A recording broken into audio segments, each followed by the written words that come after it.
Alright, so I'm shooting again today here at Cagsawa Ruins in the province of Albay. And of course, we are shooting the iconic volcano. And if you're not from the Philippines, then you probably should check out Mayon volcano in the province of Albay altogether. If you're a landscape photographer, you're gonna have such a blast here. And if you're ever in the area, like I am graced today by the presence of the Tom Falcon. This guy has the widest collection of photos, of landscape photos of the Mayon volcano in the world. And so do check him out on social media. And if you're ever in the area, and maybe you can ask him for a tour. This guy knows all the best spots in Legazpi and all the municipalities around it to capture the Mayon volcano. He's a shy guy right there, but the best.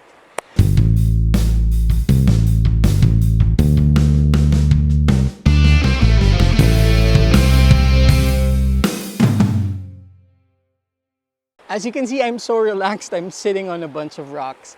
What I'm gonna do is I'm gonna shoot a reflection photo, a wide angle reflection photo of the Mayon volcano with the surface of the water that you can see here. So I have the Sony A7IV with a 16 to 35 G master, and I have it standing on the Manfrotto 190 Go that I will review very soon. I'm gonna be shooting it with the HNY RevoRing switch system. So I have here the magnetic adapter. We have the drop-in filter rack plus a 10-stop drop-in filter, and that's gonna connect right there that easily. And what I'm gonna do next is bring out the square filter holder, the magnetic square filter holder, and just put it right in front. And I'm also gonna try and use the G&D Balancer 1.2 to see what it's gonna give me. One fatal mistake I did today was forget my intervalometer. Now I'm gonna switch to a 6-stop because it's starting to get dark. You can see that I'm going to show you the base exposure. There's already a warm tint on the clouds because it's already sunset, but not facing the direction of where the volcano is. So I'm going to use, and I just dropped my GD. As you can see, the magnetic frame saved me today. So here's the rundown on shooting reflections. This isn't the actual shot, but this will give you an idea of the environment. As you can see, there's flowing water, and that gives you a lot of ripples in the water whenever you shoot it in a fast shutter speed. So the first crucial thing to do is to use an ND filter to slow it down. This depends on how fast the water is flowing, but generally you want enough flow to be able to flatten out that surface and give more emphasis to the structure of whatever is being reflected. Next, of course, a CPL will help enhance the reflection, but that of course has a certain limit. Another value it will give is actually to intensify the blue in the sky to be able to add more contrast. Lastly, a GND will help balance the luminosity between the sky and the foreground to give you a more balanced shot.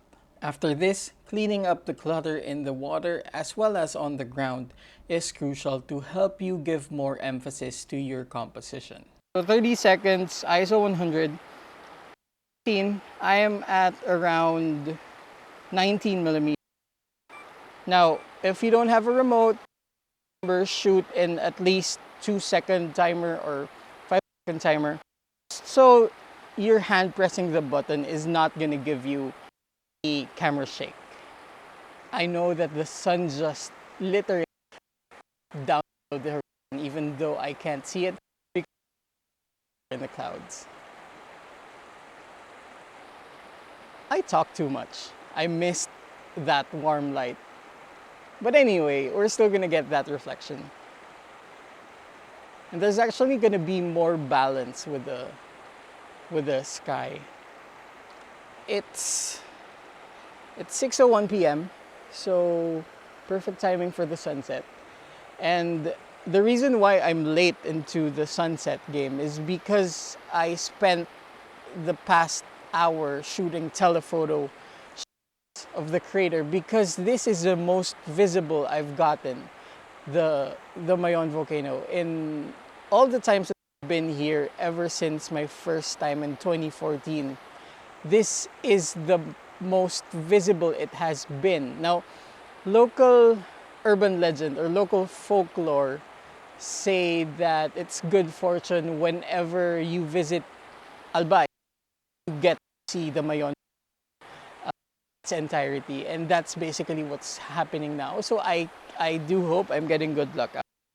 But anyway, again, whenever you're shooting reflections, number one thing you want to be able to do is to really slow down your exposure, to take away all the ripples in the water, and also to take away some of the moving, floating clutter, whatever that is, like small leaves I see right here.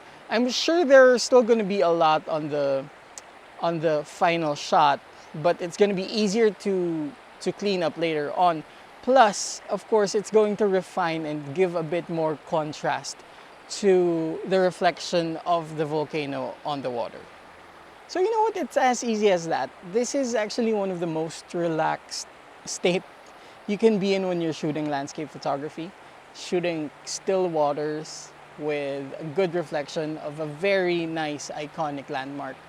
And there it is. This basically presented itself to me. Actually, I'll confound the location, of course. And it's really just friggin' worth it, you know. If you have any questions about this, though, it's really that simple, guys.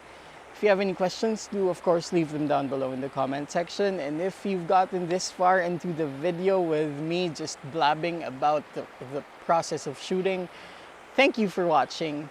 And if you're new to the channel, my name is Nicco Valenzuela. I just hit right there. It's Nicco Valenzuela. I am a landscape and architectural photographer, and today has been awesome as a landscape photographer. And if you're into content like these, then of course, please do consider subscribing to the channel and hitting that notification bell. And I want to get to know you in the comments as well. So don't forget to leave some comments and maybe introduce yourself or whatever. Anyway, thank you for watching.